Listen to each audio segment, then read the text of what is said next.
अस्सलाम वालेकुम, एमरा न्यूज़ के साथ मैं हूं आकिब रमज़ान। बुलेटिन का बाकायदा आगाज़ करेंगे। अब रुख करते हैं दीपालपुर का, जहां पिछले 42 साल से THQ अस्पताल दीपालपुर के पैरामेडिकल स्टाफ और नर्सेज समेत अवाम भी मसाइल से घिरे हुए हैं। इसी पर बात करते हैं राना बाबर मसूद से। जी बाबर, अपडेट कीजिएगा, क्या तफसीलात हैं? जी, इस वक्त मैं तहसील हेडक्वार्टर हॉस्पिटल दीपालपुर में मौजूद हूँ, जहाँ पर लोगों को शफा मिलती है। लेकिन इस मुल्क को बने 75 साल और इस हस्पताल को बने 42 साल हो गए हैं। इस हस्पताल में मौजूद मसीहाओं के साथ काम करने वाले मसीहाओं के असिस्टेंट के बारे में इन 75 सालों में कभी भी किसी ने नहीं सोचा। अगर ये हस्पताल के मुलाजमीन ना हों तो शायद ये हस्पताल में कोई भी मरीज़ शफायाब ना हो सके। जब भी कोई मरीज़ हस्पताल में लाया जाता है तो उसकी पहली मुलाकात इस तबके के साथ होती है, जिनमें नर्सेज और पैरामेडिकल स्टाफ शामिल है। मगर अफसोस सद अफसोस, किसी भी गवर्नमेंट के अलमबरदार ने इन मसीहाओं के बारे में नहीं सोचा कि ये किन हालात में ज़िंदा हैं। ऐसे मसीहाओं के बारे में किसी ने क्या खूब कहा है, the best way to find yourself is to lose yourself in the service of others. आइए जानते हैं। जी, जानते हैं तहसील हेडक्वार्टर दीपालपुर के एक मुलाजिम से कि उनको क्या मसाइल दरपेश हैं। भाईजान 15,000 रुपया तनख्वाह है, इसी बच्चे पढ़ाइए कि घर का खर्चा चलाइए, की करिए। छुट्टी कर ली है, छुट्टी कटी जाती है तो 15,000 नाल की बनता है, कुछ भी नहीं बनता। मेरे साथ एक और पैरामेडिकल स्टाफ मौजूद हैं, आइए जानते हैं इनकी परेशानियों के बारे में। जी, अस्सलाम वालेकुम सर। सबसे पहले शुक्रगुजार हूँ न्यूज़ का कि आप आए हमारी आवाज़ सुने। इस महंगाई के दौर में कोई भी मारे जाने की मदद नहीं कर रहा है। तनख्वाह सिर्फ 20,000 22,000 तनख्वाह है। इस तनख्वाह से कुछ भी नहीं बनता। बच्चों को छोड़ने जाते हैं, बच्चों को लेने जाते हैं। अब जैसे साथ चल रहा है बच्चों को उठाने का, ठीक है ना, बच्चों को यानी कि रक्षा जाने का अफोर्ड कर नहीं सकते। 10,000 12,000 15,000 रक्षा वाला मांगता है, ठीक है ना। अब 20,000 25,000 तनख्वाह है, हम ऐसे कैसे दे सकते हैं? हम कैसे खर्चा अफोर्ड कर सकते हैं? ठीक है, अब 10,000 उधर चले जाए, 15,000 कैसे गुजारा होता है? अब आप मंडी में चले जाएं, प्याज देखो कितने यानी कितने महंगे हो चुके हैं। 200 रुपये किलो प्याज है, 200 रुपये किलो टमाटर है। अब ये देखो, ये प्याज मसाला खरीदिए, सब्ज़ी खरीदिए, बच्चों को अफोर्ड करें। इस वक्त मेरे साथ मौजूद हैं स्टाफ नर्स, आइए जानते हैं उनके मसाइल। सबसे पहले मैं पैमरा न्यूज़ का शुक्रिया अदा करना चाहूँगी कि इन्होंने इस तरफ तवज्जो करवाई कि स्टाफ नर्सिस को कुछ मसाइल दरपेश हैं या हॉस्पिटल के अमले को कुछ मसाइल दरपेश हैं, जिनकी आवाज़ बन के इनकी आवाज़ को आगे लेके चलने के लिए ये हमारे पास आए। और सबसे पहले मैं आपको ये बताना चाहूँगी कि स्टाफ नर्सिस को बहुत से मसाइल दरपेश हैं। मुख्तसरन मैं आपको कुछ मसाइल की तरफ आपकी तवज्जो लेके जाऊँगी। सबसे पहले स्टाफ नर्सिस की सैलरी बहुत कम है।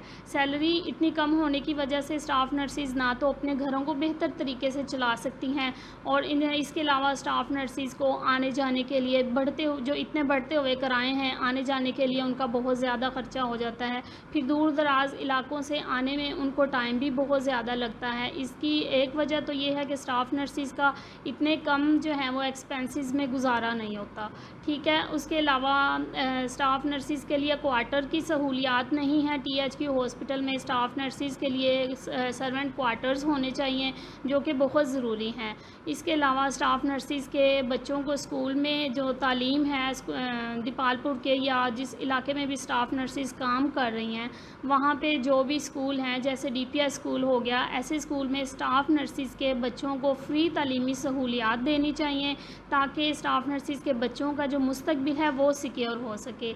इसके अलावा THQ में स्टाफ की तादाद पर मैं आपसे बात करना चाहूँगी कि THQ हॉस्पिटल में जैसे कि 60 बेड्स का वार्ड है हमारे पास, लेकिन इसमें एक वक्त में 100 से ज़ायद मरीज़ों का इलाज हो रहा होता है। लेकिन यहाँ पे जो स्टाफ अपॉइंट है वो 60 बेड्स के हिसाब से ही अपॉइंट है, और वही स्टाफ नर्सिस हॉस्पिटल के सारे डिपार्टमेंट्स को चला रही हैं। लिहाजा उनके लिए सारे डिपार्टमेंट्स को चलाना बहुत मुश्किल हो जाता है। यहाँ पे जितना पेशेंट रेशो जितनी ज़्यादा है, जैसे इंडोर में हो गया, एमरजेंसी में हो गया, हर डिपार्टमेंट में ज़ाहिर सी बात है आप लोगों को भी देखने में आ रहा होगा कि पेशेंट रेशो बहुत ज़्यादा हो गई है। तो स्टाफ को भी पेशेंट रेशो के हिसाब से अपॉइंट करना चाहिए और स्टाफ नर्सिस को ऐसा बेहतरीन माहौल प्रोवाइड करना चाहिए। जनाब, हथ जोड़ के असी अपील करने हुकूमत अगे भी कोई गरीब का ख्याल करे। गरीब पिस गया, गरीब नूं सब्जी जो गए 1 रुपया नहीं लभ रहा, कोई फल तक क्या सब्जी नहीं लभ रही, आटा नहीं लभ रहा। क्यों गरीबां नूं मारते जे? कोई मुल्क दा ख्याल करो, कोई मुल्क दा हालात करो, लड़ाइयां लड़ लो, किसी नूं बुरा भला मत आखो। हुकूमत च किहड़ा आ जावे ना, वो आवाम दा ख्याल करे, गरीब दा ख्याल करो। तगड़ा तगड़ा हो रहा है, माड़ा माड़ा हो रहा है। हस्पताल चाहने कोई दवाई को नहीं। आ वेखा मैं ले जाना 2 गोलियां। खुदा दा ना असी अपील करने हुकूमत अगे, खुदा दा ना है, कोई गरीबां दा ख्याल कर लो। जी, इस वक्त मेरे साथ पैरामेडिकल स्टाफ है, आइए जानते हैं इनसे। जी, सबसे पहले तो एमरा न्यूज़ का थैंक यू कि वो हमारी आवाज़ बने और हमारी आवाज़ गवर्नमेंट तक पहुंचा रहे हैं।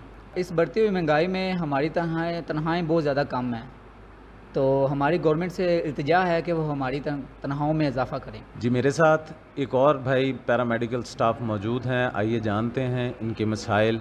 जी, मेरी गवर्नमेंट से इल्तिजा है कि हमारी सरकारी हाइशों में जो है तालीम बच्चों की हम अफोर्ड नहीं कर सकते, रहाइशें भी अच्छी नहीं हैं, और DPS जैसे स्कूल जैसे हम बच्चों को तालीम आला देना चाहते हैं लेकिन दे नहीं पाते, अफोर्ड नहीं कर सकते, सैलरियाँ उतनी हैं। गवर्नमेंट से इल्तिजा है हमारी सैलरियों में इजाफ़ा किया जाए, जिससे हम अपने आने वाली नस्लों को सुधार सकें और अपने बच्चों को आला तालीम दे सकें। अब बहैसियत इंसान हमें ये सोचना होगा कि इनके घरों का चूल्हा कैसे चलाया जाए और इनके बच्चों को रोशन मुस्तकबिल कैसे दिया जाए। मेरी अर्ज़ है, अगर हम सियासी जलसों में बेजा खर्च ना करें और उन जलसों का सिर्फ 10% हिस्सा इन लोगों की भलाई पर खर्च कर दें, तो शायद ये अंधेरे छट सकते हैं, इनकी भूख और अफलास ख़त्म हो सकती है। ये मेरी इल्तिजा है कोई इस पाकिस्तान में जो इन लोगों की मदद कर सके? कभी दर्द है तो दवा नहीं, जो दवा मिली तो शफा नहीं, वो जुल्म करते हैं इस तरह जैसे मेरा कोई खुदा नहीं। राना बाबर मसूद, एमरा न्यूज़, दीपालपुर। बहुत शुक्रिया बाबर मसूद, आप हमें अपडेट कर रहे थे। इसी के साथ ही न्यूज़ स्टूडियो से फिल वक्त इतना ही। हर खबर से बाखबर रहने के लिए देखते रहिए एमरा न्यूज़।